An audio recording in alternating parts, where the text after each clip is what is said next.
Hi guys, welcome back to your own channel Dheeru vlogs. ఈ రోజు వచ్చేసి మనం రాడిసన్ బ్లూ అని పడే హోటల్లో అయితే ఉన్నాం అనమాట. ఇది వచ్చేసి కంప్లీట్గా 5 స్టార్ హోటల్ అనమాట గైస్. ఇదే అనమాట ఎంట్రన్స్ రాడిసన్ బ్లూ. మనం చూసినట్లయితే ఇది వచ్చేసి కేఆర్పురం వెళ్ళే హైవే పక్కన అయితే ఉంటుంది అనమాట, లెఫ్ట్ సైడ్. చూస్తారు కదా, ఇది వచ్చేసి ఎంట్రన్స్ గైస్. లోపల అయితే ఒక అద్భుతమైన నేచర్తో పాటు చూస్తారు కదా ఏ విధంగా అయితే ఉందో. ఎంట్రన్స్ అదిరిపోయింది అనమాట. మనకి ఇక్కడ కార్లు కూడా వాళ్ళే వ్యాలెట్ పార్కింగ్ చేస్తారు. సో మనకి లోపల అయితే చూసారు కదా ఈ విధంగా అయితే ఉంది.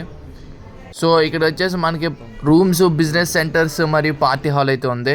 చూసారు కదా, ఫస్ట్ బిజినెస్ సెంటర్లోకి అయితే వచ్చి నేను కాసేపు రిలాక్స్ అయ్యి ఒక కాఫీ తాగాను అనమాట. తర్వాత ఈరోజు వచ్చేసి ఒక ఫంక్షన్ ఉందన్నమాట ఈ హోటల్లో. సో అందుకే వచ్చాను. చూసారు కదా ఏ విధంగా అయితే మొత్తం అద్భుతంగా అయితే ఉందో. చూసారు కదా, ఫంక్షన్ కూడా ఇలా అద్భుతంగా అయితే డిజైన్ చేసి మనకి ఫుడ్ కూడా సర్వ్ చేస్తారనమాట. ఫుడ్ అయితే అదిరిపోయింది గైస్. చూసారు కదా, పానీపూరి స్టాల్స్ ప్రతిదీ అవుతుంది. అది this is Dheeru vlogs signing off.